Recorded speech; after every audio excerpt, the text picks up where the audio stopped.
Halo Bedikers. Indonesia kaya akan berbagai suku bangsa. Tercatat, sekitar 1.340 suku berada di bawah naungan Negara Kesatuan Republik Indonesia. Nah, kali ini aku mau bahas orang-orang dengan latar belakang suku Madura yang terkenal tegas, berani, dan terdengar keras saat berbicara. Jadi kalau besok-besok kamu bertemu dengan orang Madura, jangan kaget ya. Tapi bukan hanya itu yang menarik dan perlu kamu tahu dari suku Madura. Lantas apa saja yang menarik tentang suku Madura? Yuk kita bongkar. Suku Madura atau Orang Madura adalah salah satu etnis dengan populasi yang besar di Indonesia.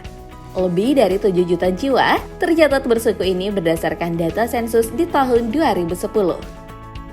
Mayoritas mereka berasal dari Pulau Madura, sedangkan selebihnya berasal dari pulau-pulau sekitarnya seperti Pulau Puteran, Pulau Gili Iyang, Pulau Sapudi, Pulau Gili Raja, Pulau Gili Genting, dan Pulau Ras.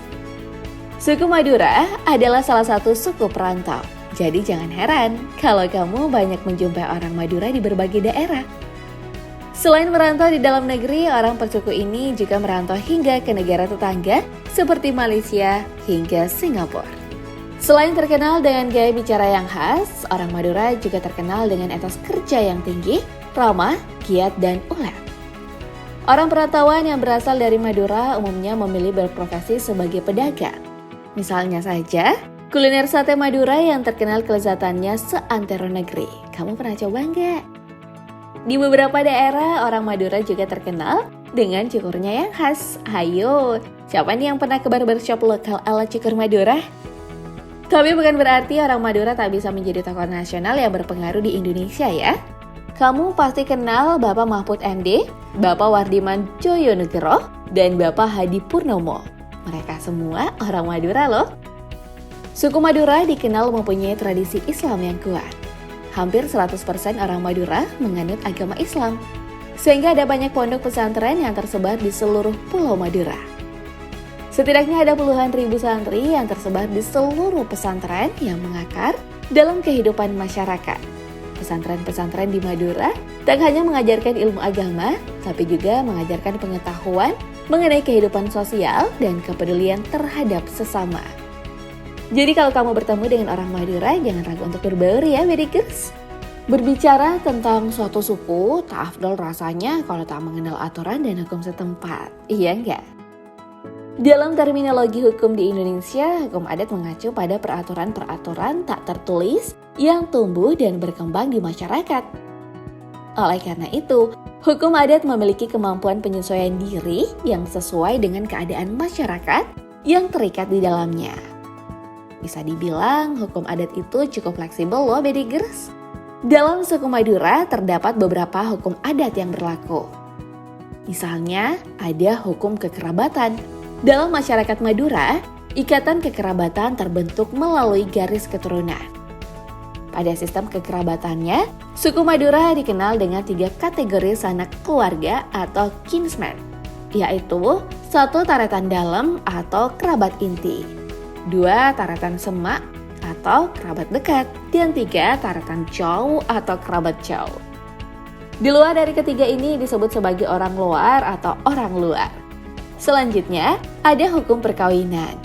Nah, ada yang unik nih dalam tradisi pernikahan orang Madura, ya, budaya nikah muda dan perjodohan. Tradisi ini adalah adat kebiasaan yang turun-temurun dari nenek moyang. Tradisi ini tak muncul begitu saja. Tentu ada alasan yang mendasarinya. Seperti adanya logika ketakutan yang tidak mempercayai orang luar. Juga ada logika perlindungan yang biasanya dianut oleh para orang tua yang memiliki anak perempuan. Kedua logika ini menjadikan perjodohan adalah solusi terbaik dalam mengatasi ketakutan dan melindungi orang-orang tersayang. Jadi perjodohan tak melulu akan berujung seperti nasib Siti Nurbaya ya, Bedikers. Tak banyak suku yang ada di Indonesia yang memiliki jiwa merantau yang sangat kuat. Orang Madura salah satunya. Seperti yang telah aku bilang sebelumnya, orang Madura memiliki etos kerja tinggi serta ulet. Jadi tak heran kalau orang Madura lebih sukses di tanah rantau dibanding penduduk lokal. Selain itu, orang Madura lahir dan tumbuh dalam pola pemukiman Tanean Lanca, menghasilkan individu yang mandiri dan percaya diri. Anak laki-laki Madura sejak kecil diajarkan untuk berani meninggalkan kampung halaman dan merantau. Meski cara bicaranya yang keras, tapi orang Madura tak kasar kok Bediger. Orang Madura bisa saja menjadi keras dan garang jika bersinggungan dengan harga diri. Salah satu kehebatan orang Madura adalah mereka berpegang teguh pada prinsip kebaikan yang mereka anut. Benda-benda pusaka hingga keberadaan perempuan adalah salah satu bentuk harga diri yang mereka junjung tinggi. Dalam mempertahankan harga dirinya, orang Madura tak takut bertarung hingga mati. Sifat inilah yang melahirkan tradisi carok. Orang Madura juga sering dipandang dengan celurit sebagai ciri khasnya. Ingat tidak, bagaimana pertikaian yang terjadi antara suku Madura dan suku Dayak? Itu salah satu bukti nyata kalau orang Madura konsisten dengan prinsip yang mereka pegang. Nah, kalau kamu ingin menikahi perempuan Madura, ada baiknya kamu memahami apa yang akan kamu sampaikan ini. Ya, karena perjodohan masih cukup melekat di masyarakat Madura, jadi kamu harus mengeluarkan usaha yang ekstra untuk meyakinkan orang tua si doi. Umumnya jika seorang pria ingin mempersunting gadis Madura, ia akan meminta orang ketiga untuk menyampaikan niatnya kepada orang tua atau wali gadis tersebut.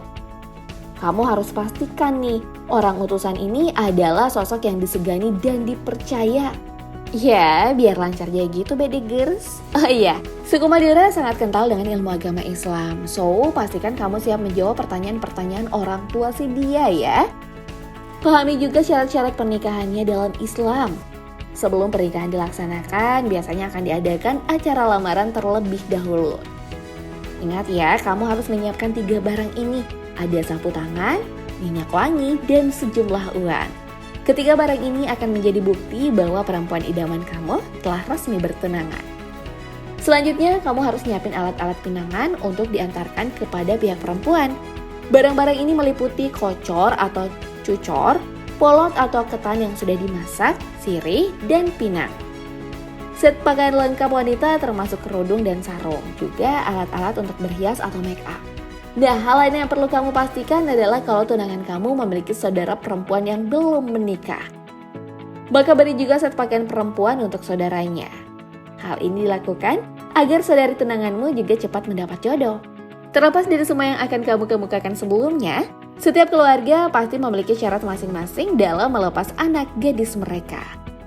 Akan sangat baik jadinya kalau kamu menanyakan syarat-syarat ini langsung kepada pihak pasanganmu, biar kedepannya tak terjadi salah paham Bedigers. Walau begitu, tetap jadikan ibadah dan agama sebagai landasan utama dalam merealisasikan niat baik kamu ya. So, apakah sudah siap meminang perempuan Madura idaman kamu?